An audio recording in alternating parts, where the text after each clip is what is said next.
The Nomiki Yesterday we learned that everyone is poring over these census numbers. The census, yes, that happened every 10 years, right? Remember that?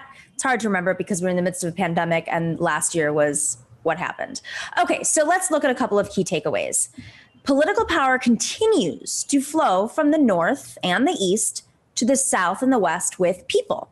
But it is not nearly so simple as flowing from blue states to red ones. The redrawing of the congressional districts will be crucial. And that happens every 10 years, just to remind everybody. And that will depend much on a more detailed census, the more detailed census numbers that we have not seen yet. We just have the initial publication.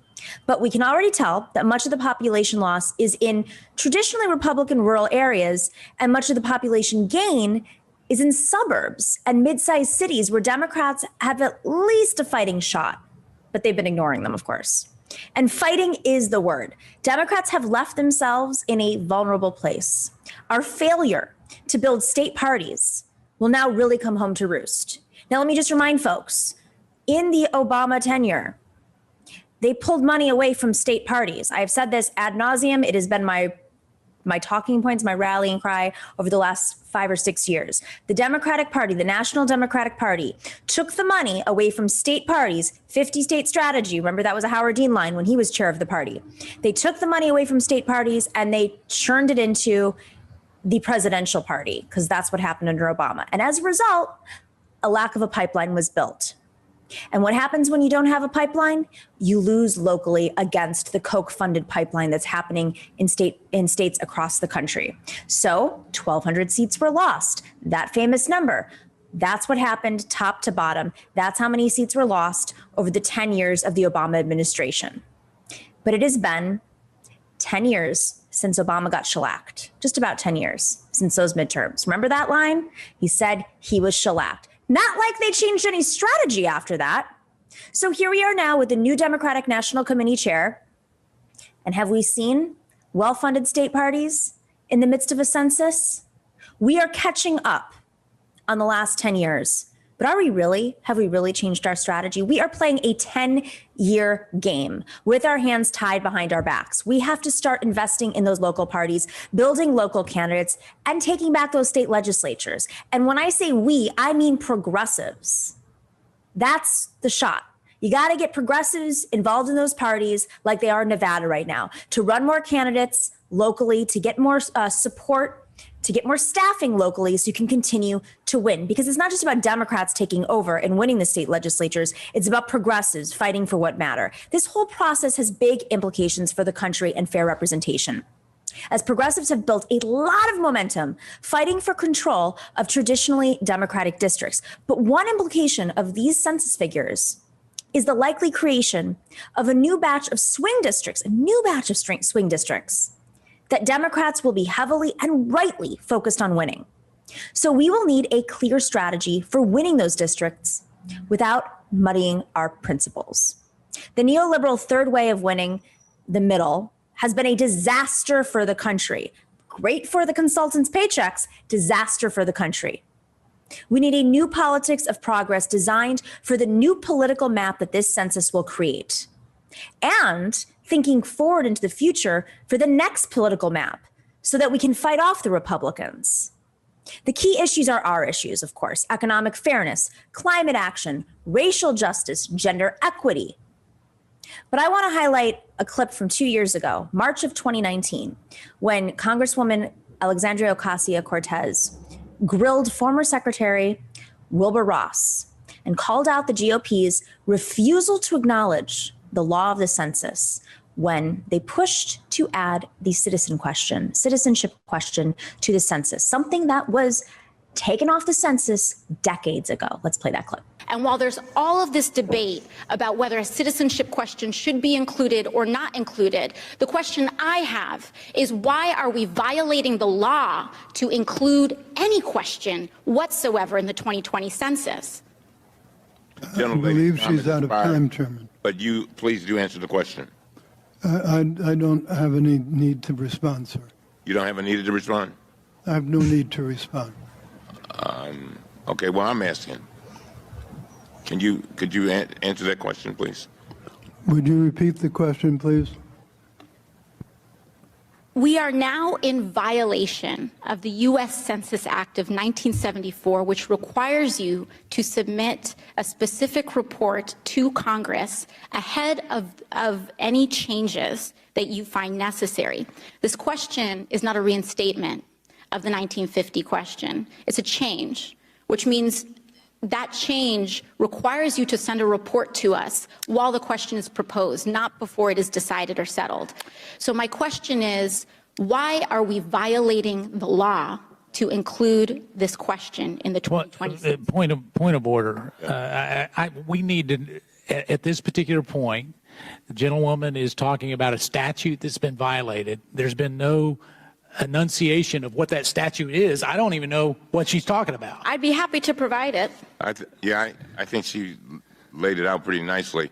She said it twice. I'm serious.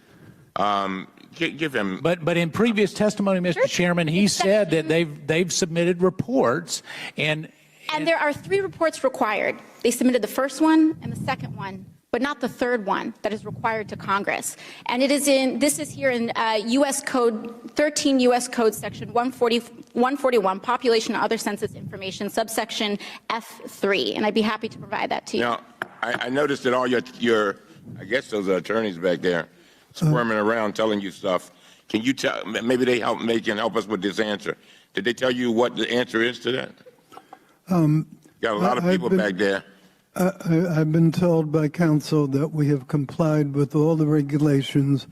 I will take up with counsel the suggestions that have been made by the congressperson, and we will get back in due course on the record. Oh, yes. Wilbur Ross and Mark Meadows.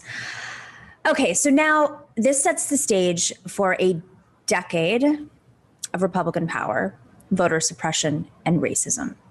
Just changing that one little rule, that one little question over citizenship. Of course, this happened during a pandemic, so there's a lot of other factors that made it very difficult for people to fill out their census. And we saw that in New York because of 89 more people had filled out their census. New York may not be losing a seat. But you know, this is why Democrats need to get their act together locally. If they invest locally, if they run a pipeline of candidates from the ground up in rural communities and cities, mid-level, large cities, on issues working people care about, then we win. We lost the last decade. And look at our courts across the country. Look at the 200 plus ALEC-designed voter suppression bills sweeping legislatures right now, many of which we could be controlling if Democrats had invested locally. Now these legislatures and Republican-controlled states will have a say in the next 10 years of our lives. It will take a lot of hard work to win back these legislatures. And I don't see that really happening, frankly, based on the failures of the Democratic Party to face their demons. They should have known after the first shellacking to invest money into state parties. They should have known after the DNC's Unity Reform Commission, after over half the Democratic Party membership called for this. They should have known after the DNC debates where Tom Perez barely squeaked by a win over our hero of the moment, Attorney General Keith Ellison. They should have known when these issues were brought up publicly over and over again. And yet they just let it ride out to the next election. And then people get angry again. We have to invest locally or this kind of stuff happens and it affects the next decade. The next decade of people of color, of young people, of working people. Republicans know that they are losing. And so this is why they invest locally.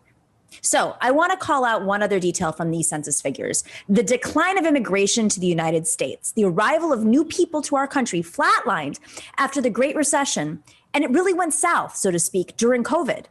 Well, before, of course, because that infrastructure was put in place by the racist president and the moneymakers at the border to disincentivize refugees who have a right to come to this country. But of course, during COVID, it went down even more. This is bigger than just the hostile attitude of our past president. This is millions of people voting with their feet on the American economy. Coming here just has not been as attractive. The low wages and rotted working conditions make the risks, and there are risks, seem far less worth taking. But not for everyone, of course. Many still cross the Rio Grande or find other ways to get here. But for many of that golden door, those opportunities, it's not as gleaming as it once was. That's what progressives have been saying all along. The census confirms it. We need to make the American economy work again for working people. That will make it attractive again, and that will make more people want to come to this country and work. And you know what? That is a good thing. Unequivocally good. Opening our borders is good for this country. Not making it contingent on how much money you have or how much money your family has in the States, but making it open for all people. Good for the economy and good for society. But we have real infrastructure building to do. When the Democrats don't invest, the Republicans design their control for the decades, far into the decades into the future, despite what demographic shifts say. We may be the future, but they have orchestrated the control of our future for decades to come, and we have a right to fight back. The Nomiki Show.